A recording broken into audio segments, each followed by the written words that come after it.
everyone! August is at its end, so I'm here for the second part of my August wrap-up. So without further ado, the first book that I read in the second half of August was The Lies of Lamora by Scott Lynch. This is the first of the Gentleman Bastards series, and I really enjoyed this. I picked this one up because Chauncey over at Chauncey Boddington said that she was reading it and really enjoying it, and I've kind of wanted to get more into fantasy recently, especially having finished The Name of the Wind and the second book in that trilogy as well. So this was not as good as The Name of the Wind. I wasn't really expecting it to be, I suppose. It isn't as well written, and I think that's just because of the narrative structure, of The Name of the Wind is so good. But this had really fun characters, an interesting sort of magical setting. It's basically a fantasy version of Venice, so that was very picturesque in my head. Overall, this was a fun read, and I will definitely pick up the second in the series. Then I read another fantasy book, and this was a buddy read with various other booktubers. It was actually a buddy read where there were lots of people from different reading backgrounds and people who read lots of different stuff. So it was really fascinating to see the different perspectives on this book, because some of us really loved it and some of us didn't so much. I was in the latter camp. I had some issues with it, and I think the main one is to do with pacing. I felt like I was being shouted at for the entire novel. It starts with a bang and it just keeps going and going and going. Each time that I felt like it had reached its peak and that we were going to wind down after this, something else happened again, and it just went on and on. And I don't have a problem with books going on and on. It felt relentless, and I just frankly found it exhausting. To me, it felt a bit more like YA novels that I've read, and this is another thing that we discussed is this YA? Could it be categorised as YA? And I think we decided that no, it shouldn't be. Some of the themes in there are definitely more adult, and that's always difficult to judge where a book should sit in terms of age range. I just feel like there were lots of aspects of it that reminded me of YA literature that I'd read. So I think if you read a lot of YA and are wanting to get more into adult fantasy, then this might be quite a good one. I was talking about this with Mercedes from Mercy's Bookish Musings. We both agreed that maybe this would have been better if it had been stretched out into a trilogy, because then there would have been more time for character development. There would have been more just downtime when you could have a rest as a reader. But in some ways it's good that it's a standalone, so there were mixed opinions on that.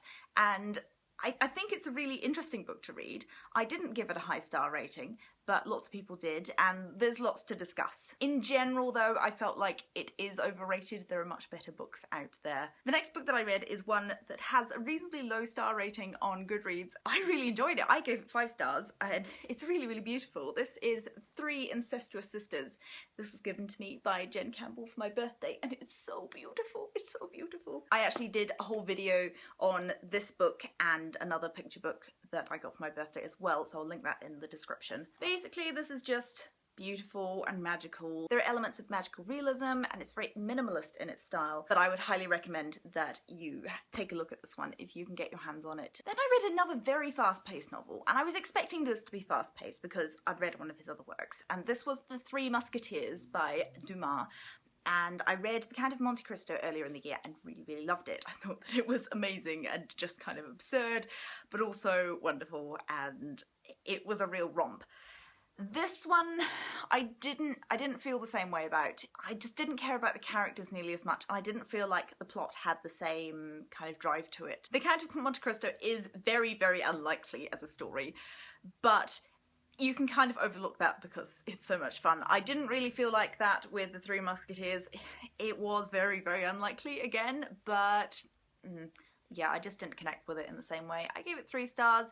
Not bad, but definitely not on the same level. Then I read my second Sarah Waters book, and I actually enjoyed this one even more than Fingersmith. This was The Little Stranger, and oh, it's spooky and it's strange. The thing about this book is that it's much slower paced than the other books that I've been talking about, but it kind of didn't feel like it, and this is where I think pacing is really interesting, and it's because there is so much tension built in this book.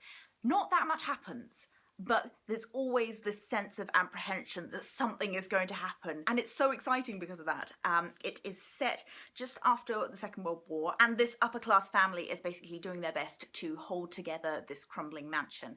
It has a real Brideshead Revisited feel to it because of that, but it also has that sense because you've got the main character, the protagonist and narrator, who comes in and he's of a different class. So because of that, it's kind of like Charles being initiated in Brideshead Revisited. It is also a bit like Turn of the Screw by Henry James, which is a ghost story, and it plays around with the idea of madness and also the potential of the supernatural, and it's never quite clear in that story whether or not there are ghosts or whether they're just being imagined. So yes, this is a very subjective book.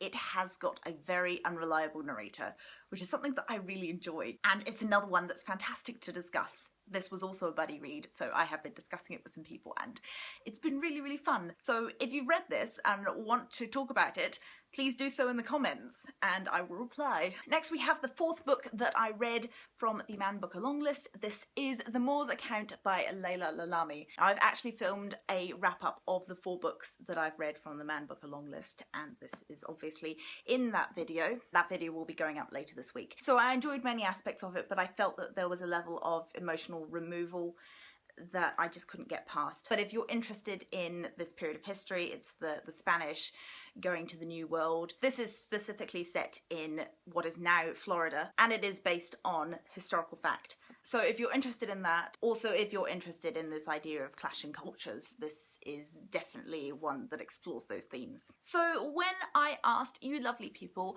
what books I should read next in the world of fantasy, one book that cropped up quite a bit was Sarafina by Rachel Hartman. Now this is a YA novel about dragons, which is not something that I would have thought to pick up, but a couple of people did mention that it was to do with music as well, and the main character in this is actually the music mistress at this court where there are dragons. I was really, really impressed by this book. I was not expecting much, to be honest, and I listened to the audiobook on Scribd, so I wasn't paying extra to buy this book. But I thought that it was a really great idea. It deals with different cultures and, again, this kind of clash of cultures. This is a world where humans and dragons coexist, and there's this treaty that basically binds them and keeps the dragons in line.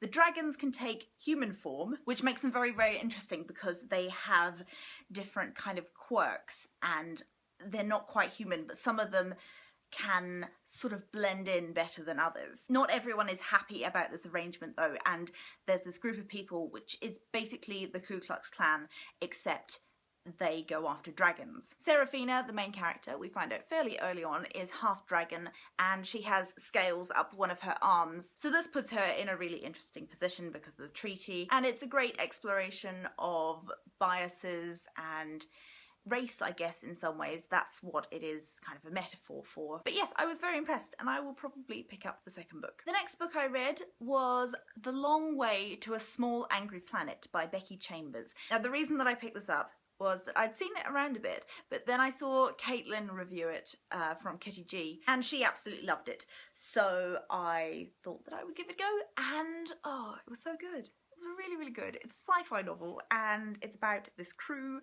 of people heading through space, and they basically create wormholes through space so that people can jump in their spaceships. So what really struck me about this book were not the sci-fi elements so much as the fact that the sci-fi elements were metaphors for race relations again. It seems to be a bit of a theme, this clash of cultures, and it deals with ideas of race, obviously, but also of gender and sexuality, and it's explored through these different creatures, these different aliens. I probably should have mentioned that it's set in the distant future, so that's why we kind of abandoned Earth and are probably, I would call her the main character because she's the one who's kind of coming into this narrative, and she's the newbie, so she's the one who kind of introduces us to everything. Anyway, she's from Mars, and so there's a lot to do with class politics as well, because the Martians, they were the ones who were rich enough to leave Earth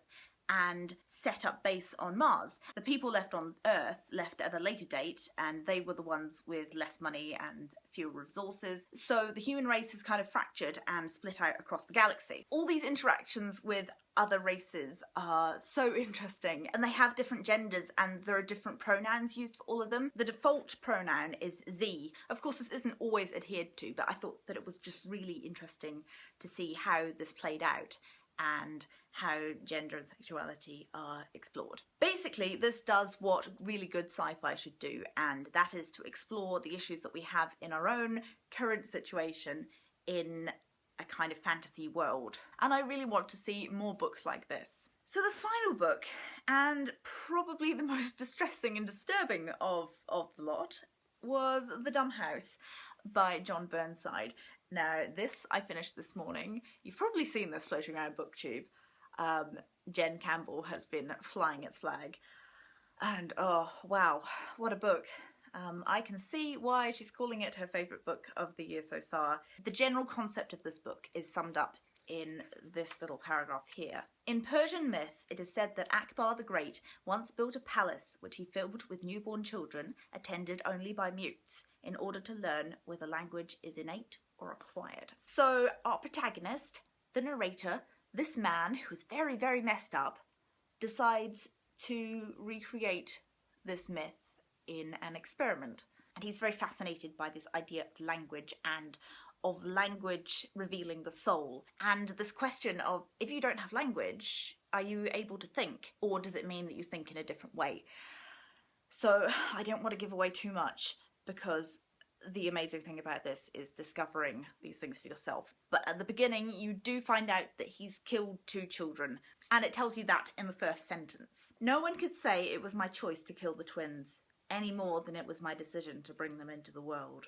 And there are lots of sentences like that in here, and so when I was reading this, I was doing it with a pencil in hand and underlining lots of things where this narrator is so jolly unreliable, and gosh, it's so good. It is so good. It's like Lolita in many ways, but I found this to be, I don't want to say less disturbing, but definitely more readable. It was strange because this has a lot of things in it that would immediately put me off, and if Jen hadn't absolutely insisted that I read it, then I probably wouldn't have. I think it's the distance and the kind of coldness of the narrator. I have so many thoughts. The long and short of it is that it's very messed up, but it's also morbidly fascinating. I would highly, highly recommend this, but I would warn you that there are some disturbing things in here. But really, I'm just in awe of this book. I've been Burnsided. So those are the books that I read in the second half of August. If you have any thoughts on these, or if you've read any of them and want to chat, then I will be in the comments below as always. Thank you very much for watching, and I will hopefully see you next time.